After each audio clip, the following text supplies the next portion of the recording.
Now, let me ask you, because I'm superficial, and I thought you were going to talk about whether you can out-exercise a bad diet in terms of your body composition and how you look. Oh, interesting. And because, as you know, I know a lot of people who will diet, and it doesn't matter what the quality of their diet is, as long as they're basically losing body fat. That's sort of the mentality of a lot of people.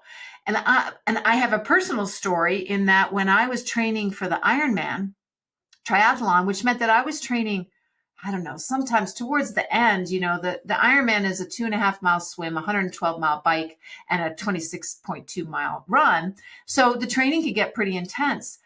I did not eat a ton more, and I did not lose a lot of weight. Interesting. That is because if you run an hour, you might burn a couple hundred calories, but if you go eat a donut right after because you've automatically zeroed out any calorie deficit.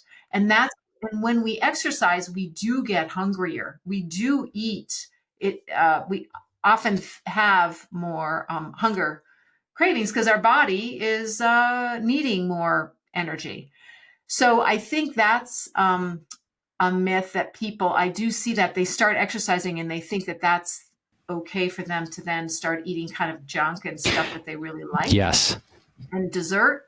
And actually that is not going to help you change your body composition. You still have to maintain a good diet. And I know that because I also spent many years in my youth exercising like crazy because I had such cravings for food, and it kind of kept my body from gaining weight, but I didn't lose weight. The only time in my life where I lose body fat is when I clean up my diet. Yeah, they say there's that sort of cliche phrase, abs are made in the kitchen.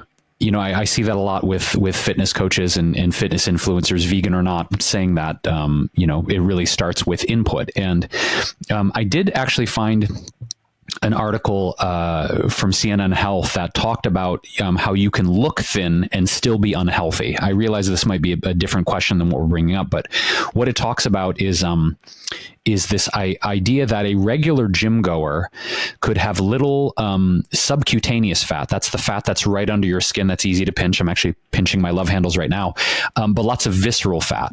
And visceral fat is less noticeable because it literally is internal. It wraps around your organs. And visceral fat is dangerous. It's more dangerous than the outer layer of fat you see, said Dr. Colin Carricker. He's an exercise physiologist at High Point University. He said the buildup of visceral fat from eating processed foods that are high in sugar, salt, and carbs could lead to the same type of health risks as a person with obesity. For example, large amounts of visceral fat circulating throughout the body could cause the arteries to harden and become narrower, which is atherosclerosis. And this blockage stops blood from flowing to the rest of the body's tissues and increases your risk of heart disease and stroke. Yeah, it's called TOFI. Thin on, not tofu, TOFI. Thin on the outside, fat on the inside. Yes. It's very dangerous. And people who are more apple-shaped tend to have a lot more visceral fat. And if you're pear-shaped, you're a woman, you have big thighs, you're like, I hate it, but it's much healthier. Doesn't have a negative health effect like having a fat tummy, and where those are the organs in the abdomen that you don't want to be covered with. Yeah. And I think too, the point you brought up, Alexandra, about wanting to really satisfy the hunger. You know, when I think about people that are loading up on processed foods or, you know, cheat days are a thing that we hear a lot in sort of the colloquial speak around working out. You know, the processed foods, it's the issue is when we eat candy, soda, you know, chips, fast food, they have little to no nutrients, right? There's no macronutrients, no vitamins. You know, the protein is a toxic, acidic protein. There's no fiber in there. And so it's hard to focus on things when you're constantly feeling hungry. So it's like they're eating these empty calories, which makes it harder to have a productive workout session.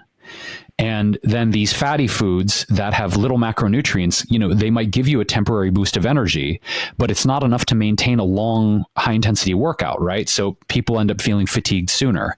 So empty calories that aren't burned off, what are they stored as? They're stored as fat. So it's interesting to think about, the caloric thing is like, no, we want high quality macronutrient dense food. And I find that when I'm eating really nutrient dense food, I don't have as many cravings, because to me, it's about the density of nutrients in the meal rather than the volume or the portion size. So I know that when I get a ton of macro and micronutrients in every meal, which I'm kind of obsessed with, I don't end up eating as high of a volume. So for me, I try and focus on nutritional density.